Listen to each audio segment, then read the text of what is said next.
welcome to episode 25.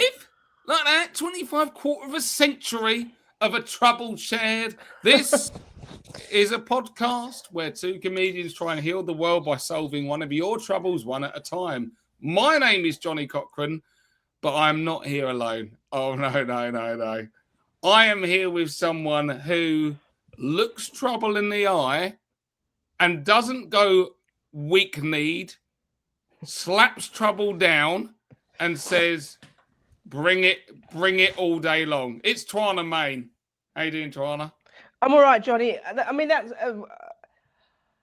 from time to time I talk to you about the intro of this podcast. That was introducing me was fine, but I actually want to go back a little bit further when you said episode 25, a quarter of a century of a trouble shared. That's not how it works, Johnny.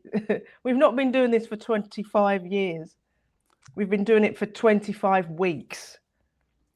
I know, but you know what I mean? It's like 25 eps. I'm using century as a term for 100. You know what I mean? Quarter of it's quarter of a ton. You know what I mean? It's 100, that kind of thing. So, yeah, no, we have not been doing it for. So if we do like another 75 episodes, that's 100 years of a trouble shared. I'm using century in a slightly different way. I'm just using it to represent the numerical unit of 100. So you've skewered me on it. You've skewered me. There'll be a lot of maths bigwigs listening to this, getting all charged up over this conversation right now. So well done. You are right. I have been a bit liberal with my numerical terms there, and I'll start with an apology. Thank you, Johnny. Did you like that intro, though? It wasn't all right. It wasn't one of your best, to be honest. You know that as well. No, I know. I'm my harshest critic, Twayna, and I know when I've told you before, I've been honest with the audience, I don't prepare them. Yeah. I often think just as the titles roll, and it does show, doesn't it? Yeah. It really shows sometimes. I get exposed, and that wasn't one of my best. Hopefully, my performance throughout the rest of the pod elevates my overall rating. Do you know what I mean? Yeah. Fingers crossed. What did D. Ream say? Things can only get better. Better, yeah. Where are they now? Didn't get better for them, did it? How's life? Any troubles troubling you? I've got a mixture of hay fever and a cold. So yep. I'm slightly unwell. But not majorly unwell to be. It's just a little bit of a cold, but also is a bit of hay fever as well. Most of your troubles are health/allergy related, aren't they? Well, we're in the spring now, so we've got this for the summer. Also, I've got a sore leg, but I'm going to the physio later. The leg gate will be, it's going to be hopefully resolved, amputated. Possibly. Yeah. I'm happy for an amputation at this point. It's sore. So yeah, maybe the next time we record, I might have 1.5 legs. A peg leg. Yeah, absolutely. Peg leg. Which will make fancy dresses easier. Twayna's come as a pirate again. So, you know, every time. It's fair play. I'd like to not be mocking amputees, actually, straight up. I'm just mocking myself. It probably won't be amputated. It's just a bit of exercise, I think. Maybe some Pilates, maybe some stretching, maybe some swimming. Anyway, we're not going after trying to alienate the disabled community. Absolutely not. It was more mocking the mere idea that Twayna would need to suffer an amputation based on some light leg pains that have been journaled in this pod. Anyway, Twayna, we're not here just to sort out our own troubles. It sounds like you're handling your trouble by going to the physio, taking charge of it. But what we do on this pod is we help other people deal with their troubles, and we're very good at it with, long litany of a lot of happy customers. But are you ready to start solving some people's troubles today? 100%. Go for it, Johnny. Let's do it. Let's get into it. Let me go to that. Getting physical and being loved up doesn't interest me, but I would like to find a female friend. I'm in my 60s and have been divorced twice, and a relationship is not what I want. But I'm lonely and would love a female companion to go to the cinema or share a meal with.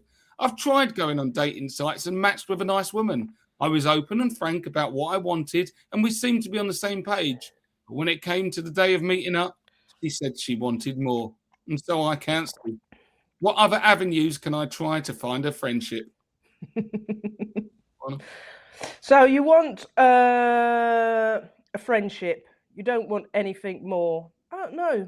Just say that in your profile if you're going to meet people online. I'm sure you'll meet somebody who's out there the same age. I'm assuming you want somebody the same age who just wants just a companion. I think quite a lot of people are up for companions. It's easier sometimes. I think there's somebody out there. Just persist. Yeah, I mean, this is actually bundled up in being quite humble and whatnot. But I actually think this is a 60-year-old just who wanted to come on here and start bragging. You know what I mean? Like, oh yeah, I'm just looking for a friend, but every time I match up with someone, they just want more. You know, been divorced twice, but they just want me to be in a relationship with them, and I can't meet them. Got to let these ladies down gently. I do think that, as you said, there are plenty. There are sites dedicated to finding friends and whatnot. But if you're going on dating websites with a profile that says, "Hey, just want to go out with people but not have anything romantic," you're probably in the wrong place, really, aren't you? You know, just want to see Paddington 2. I just want someone to come and see Paddington 2 with me in the cinema. Exactly. I don't want to take you home afterwards. I don't want any of that. Maybe we'll go for a coffee, but no more. Exactly the opposite of George Michael's Fast Love. You're not looking for fast love. Slow friendship is what you're looking for out there. And exactly, you want a companion to go to the cinema with. Shouldn't be on a dating website, wasting people's time. And I don't think that you know, I think the lady's done the right thing and just saying early on, well, that's not actually what I want. Call it a day. So what other avenues can I try? There are websites out there for meeting friends. I'm pretty sure I haven't been on there, but there can be age-related ones like, and if not, get on like Facebook Marketplace. Say you're selling a table, and then someone will come around and just say, "You're right, mate. Do you want to be mates?" Or Paddington's out. Do you want to go and see it at the cinema? Just go and watch a film, or go and get a little part-time job or something. Go and get a job down the B&Q. Go and get a job. That's where people make friends. That's where as an adult, weirdly, annoyingly, you make a lot of your friends through work. Which, as me and Johnny know, as comedians, we got no mates. Yes, because it's a solo pursuit. It is a but truth. Yeah, go and it's what work. Go and that's kind of if you want a platonic, if you want something platonic, go to work because you shouldn't be getting into relationships with your colleagues. So yeah, maybe a job is what you're looking for. Exactly, and the inverse of this is people saying, "Oh, you know, you told me you just wanted to be friends, and then you sprung it on me that you wanted something." You know what I mean? Like, if you're on a dating website, people have a reasonable expectation that you're looking to mix and at least see where things go. Just springing it on, and by the way, just mates that early. Give it a rest, mate. You're wasting people's time. Right, so that's it. One trouble down. Here we go. I now realise that I could have been a better boyfriend. I'm 30 and my girlfriend is 26. She used to pay most of the bills while I worked part-time, smoked weed and played on my PlayStation all day. But now she's left me and the property and the landlord wants the rent in 2 weeks. What should I do? Should I try and win her back? Johnny. Love this one. First of all, you said she was 26. It's actually 28. Oh, right, 28. To be specific. Unless this was someone you know who's written in and you know more than it is. So it's 26, yeah. But no, this is a hilarious problem. I love how the rationale of this person who has essentially been smoking weed, playing computer games and freeloading his life is, I'm having a crisis now because my girlfriend, who I depend on, has left me. Yeah. And rather than shall I sort my own shit out, it's I think I might need to win her back so I can go back to my dependent relationship where she provides for me. I love the fact that the landlord is making you the landlord's demands for rent are making you reassess how valuable she was to you. It's quite wonderful. Listen, I know what it's like. You get into some of these PlayStation games. Maybe you've played a bit of Elden Ring. You realise that a few weeks have gone past and you've not seen daylight. But that probably even more suggests that you're not living in the real world. Maybe you've been playing on GTA and spent more time dedicated to your online virtual relationship in the game than your real one. But she's had enough. She doesn't want to just be watching you grinding those stems and sticks down and trying to get platinum achievements on your PlayStation. She wants a real world boyfriend. And unless you are ready to start making those real life changes to become a more reasonable person, I suspect she will not have you back.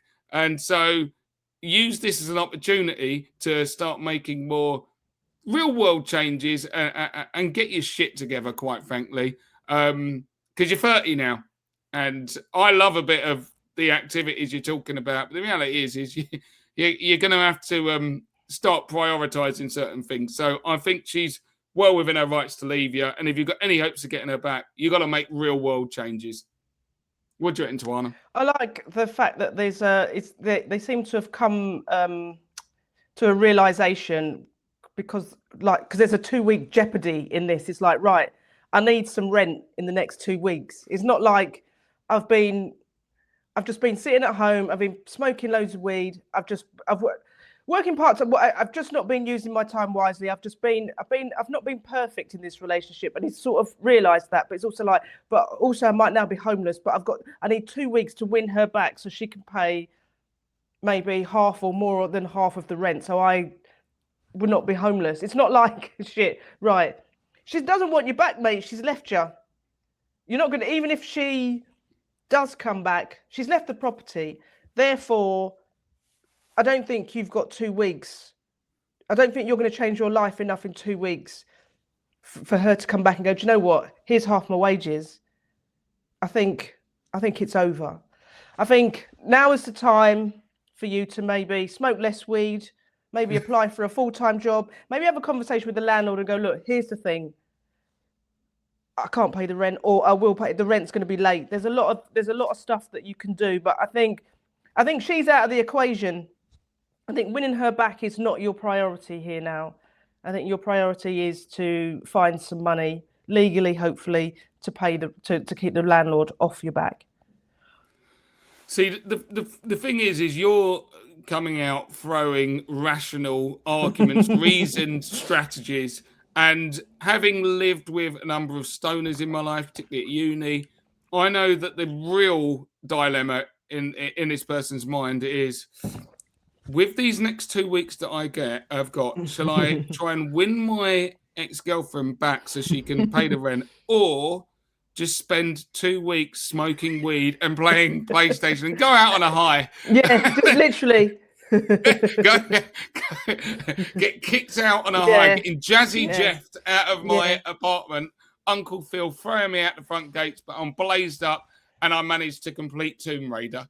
So spend the next couple of weeks sort of during that time checking who's got a spare sofa and maybe seeing if your mum's willing to take you back, seeing how you know what your stepdad's done to your old bedroom, and if there's any chance that you could come back in and just sleep amongst, you know, the stuff in your parents' now spare room, which was your old childhood bedroom.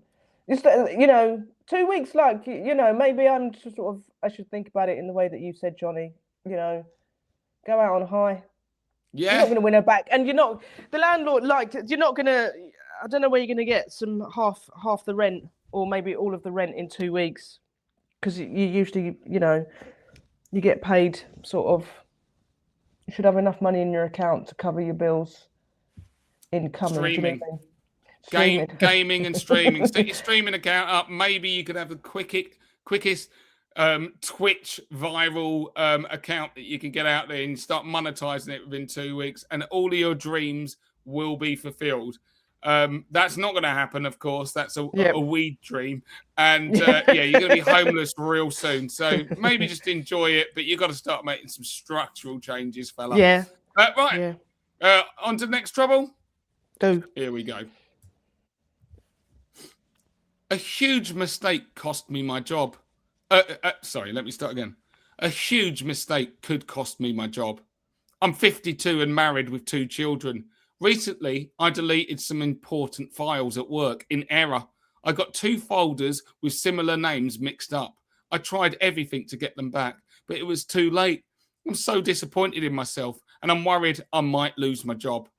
I have let down my partner and my children. My partner is supporting me, but I don't know what to do. What do you reckon, Twayna?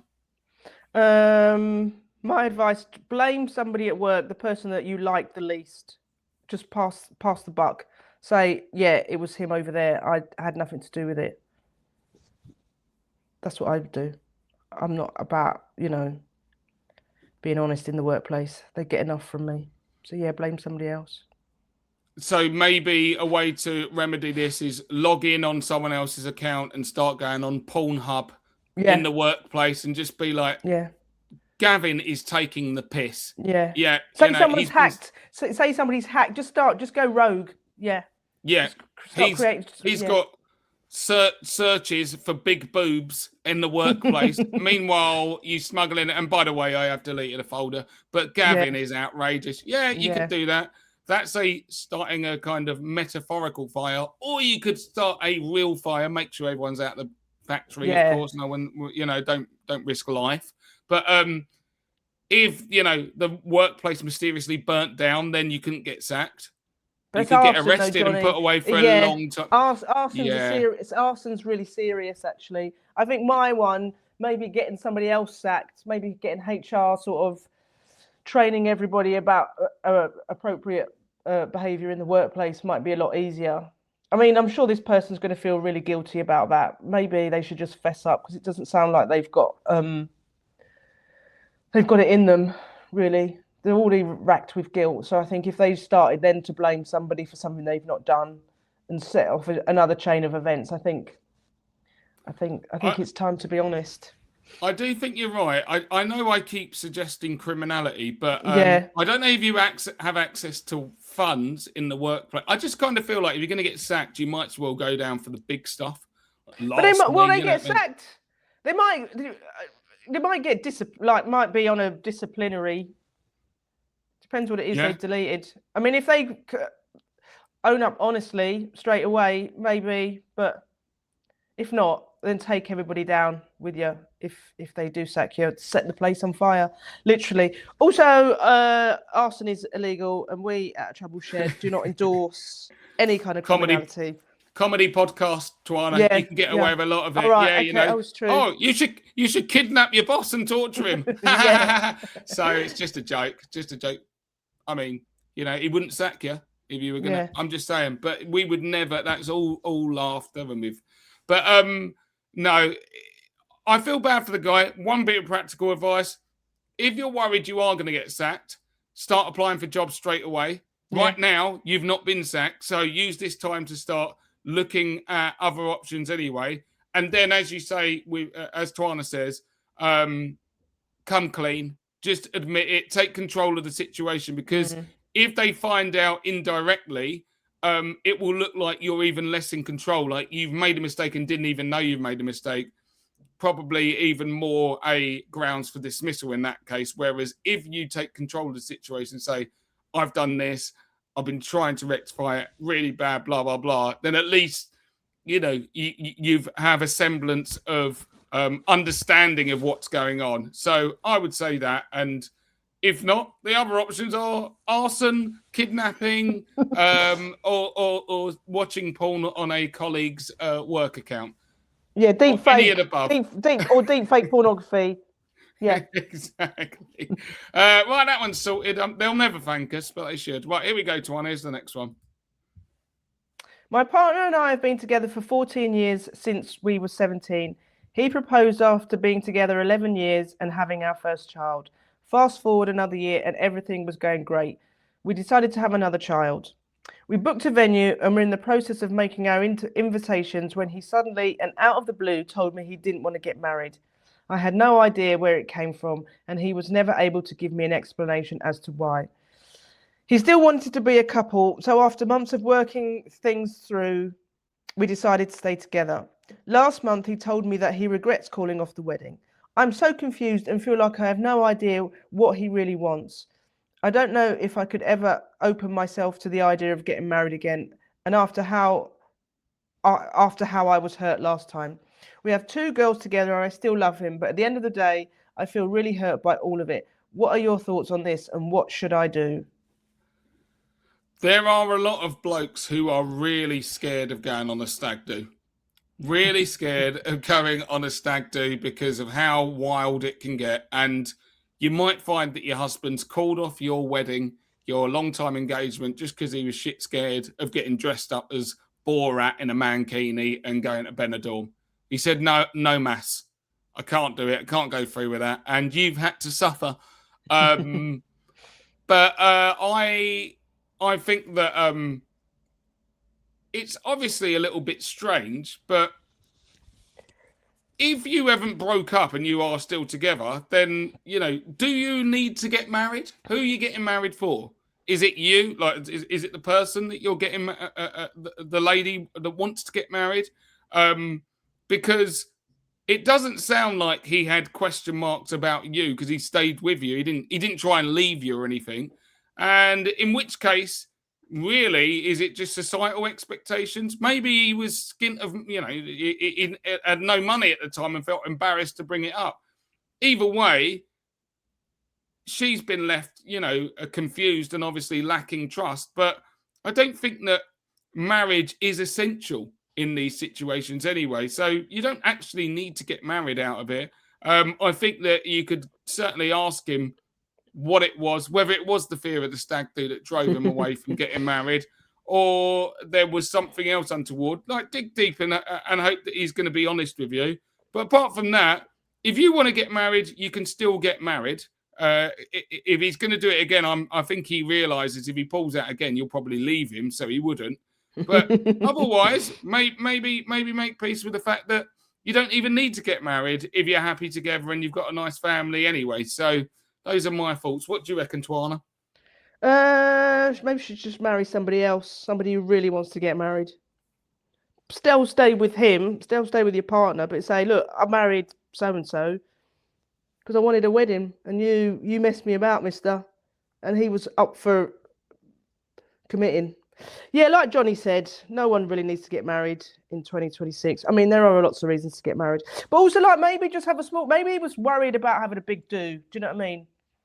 There's a lot... It's expensive. Like, all your mates are watching. They're seeing you wearing a pair of shoes for the first time in 10 years. Do you know what I mean? It's just like...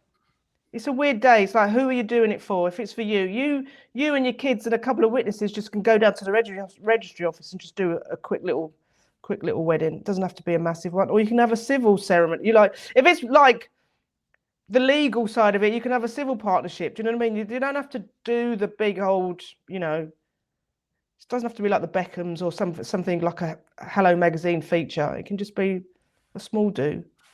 But also, like I said, also marry somebody else. Maybe marry a few people. Just become a bigamist. Yeah. Have they thought about that? I mean, you know what I mean? It's just like, you want to get married, but why get married to one person? You're like, oh, and by the way, I've just got married to somebody else. I will be going to prison for 4 years, but hey, it's your fault. You should have married me the first time.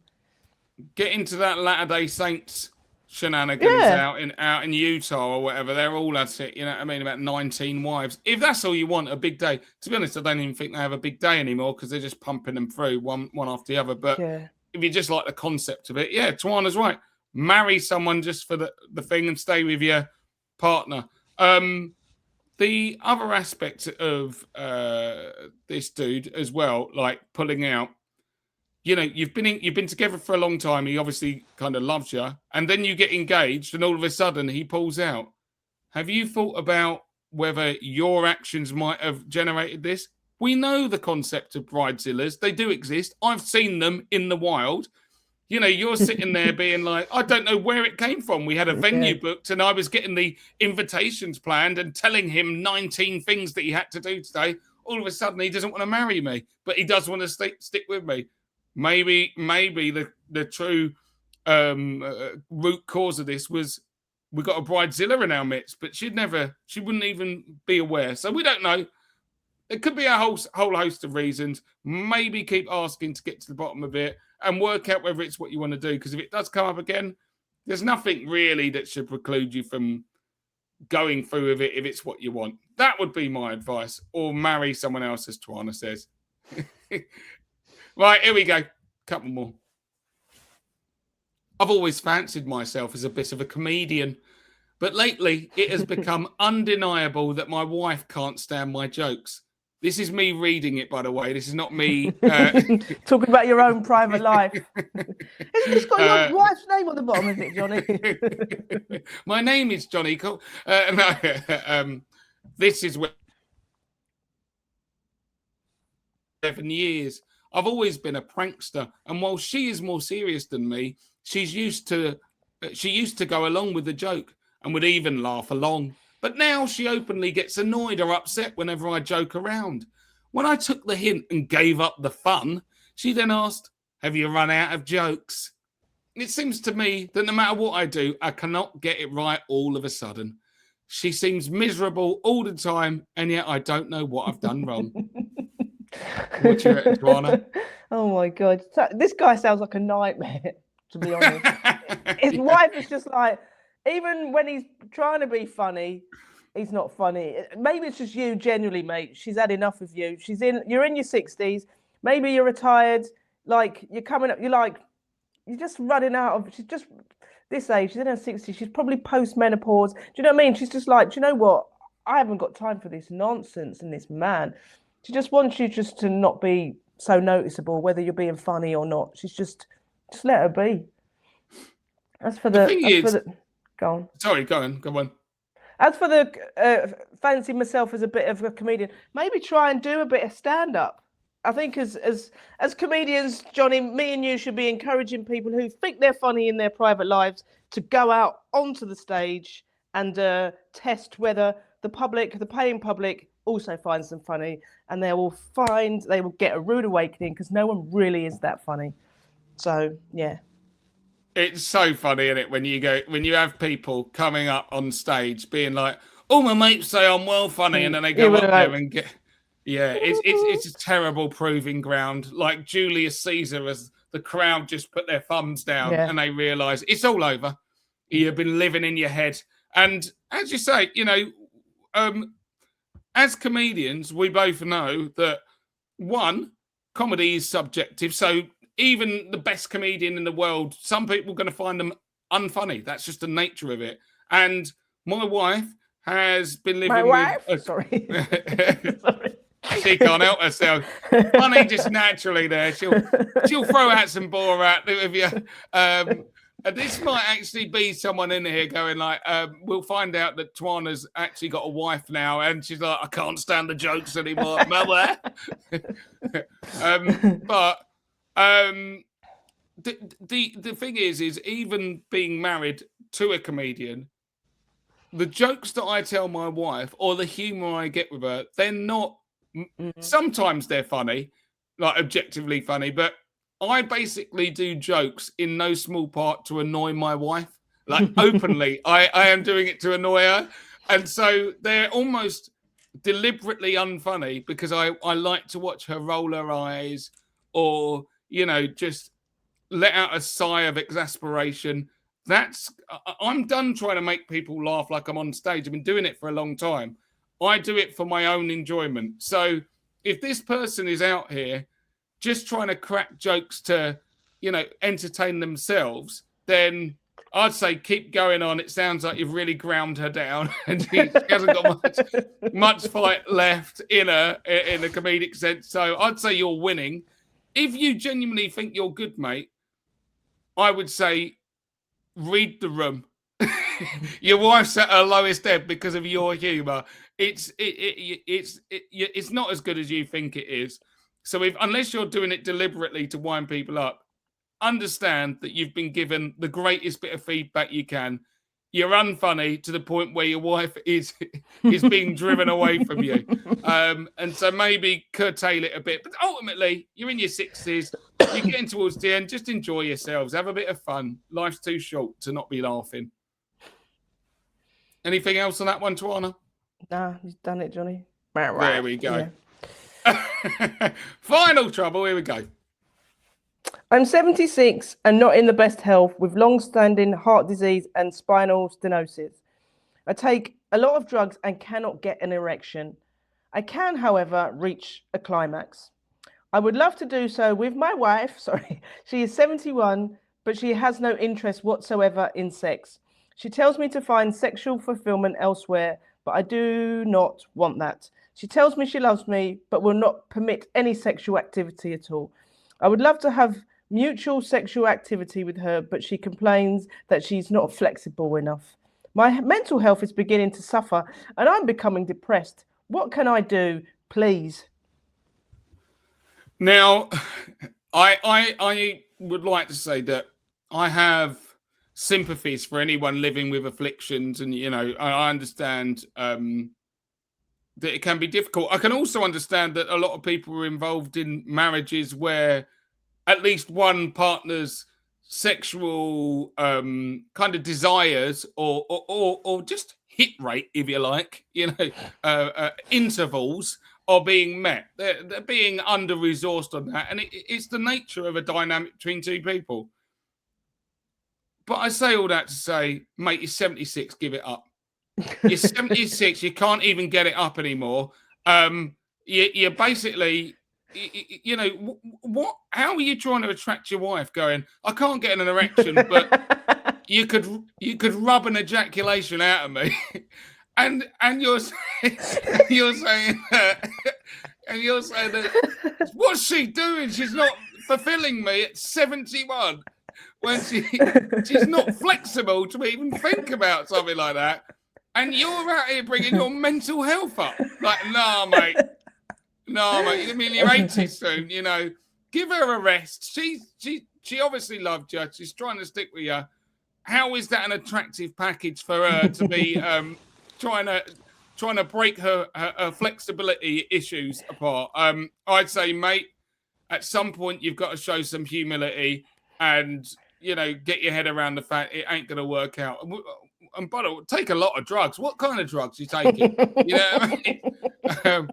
I don't know. I think sometimes it's about us realizing what we are selling metaphorically as partners, and realizing that it's not always what we expect it to be. So this might be the end of the road for your sexual life. That's what I would say with partners.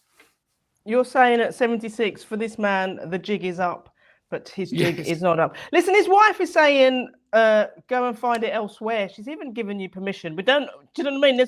We have, on this podcast, we've had people coming in and go, I want to do this thing, but if I tell my partner it's over, it's like your partner's sort of letting you do it. I mean, obviously you've been married to her forever and you love her and you would see that as being a betrayal. But it's like, she doesn't want to do it anymore, mate. And you can't really do it. So have you heard about, I don't know, is there other hobbies, other things you can do? It's just, the stars have not a lot, they're moving away. The stars, do you know what I mean? The stars have not, they're like, it's like Johnny said, you're 76 and you have you've got long-standing heart disease. I don't even know what spinal stenosis is. I'm not laughing at it. No. You take a lot of drugs and like Johnny said, and then we laughed at, you can't get an erection. There's a lot going on that, you know what I mean? There's too much in this for you to basically, I think you're just going to have to admit it's over. I think you're going to have to grieve for both you and your wife's libido and just enjoy your time together. It's the end of the road, like Boys to Men said. You're talking about, she said, you can go and find sexual fulfillment elsewhere. That sounds like a fucking crystal maze challenge.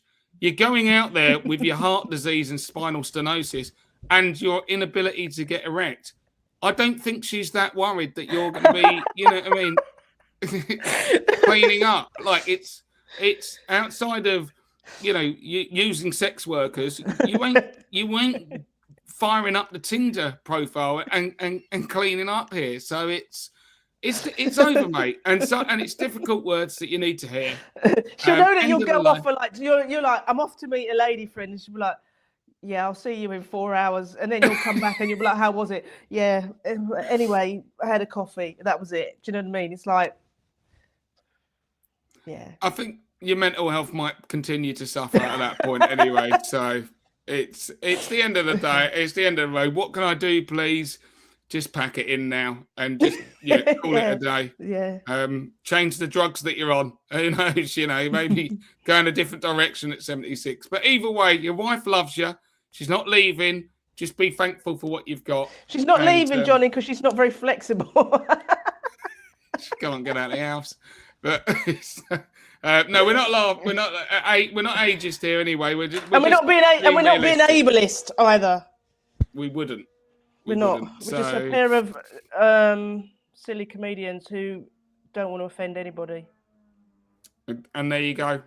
But do let us know how you get on with that one. do confide in us. We'll love a follow up with that one. Really do. Would love to. Yeah. Always here to help. And that's it, Twayna. Like that. All over. We have helped 6 more people with their troubles, because that's what we do. Get up and try and heal the world. Yeah, that was a fun one. Liked it. We are always up for hearing you guys listening to this.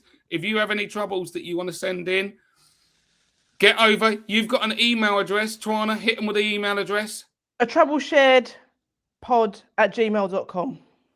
Fantastic. There you go. You heard it here first. Of course, because it's our pod. atroublesharedpod@gmail.com. Send us your troubles. They can remain anonymous if you want. And in terms of supporting the pod, we would very much appreciate it. If you enjoy this pod, send it right now to one of your friends and say, listen to this.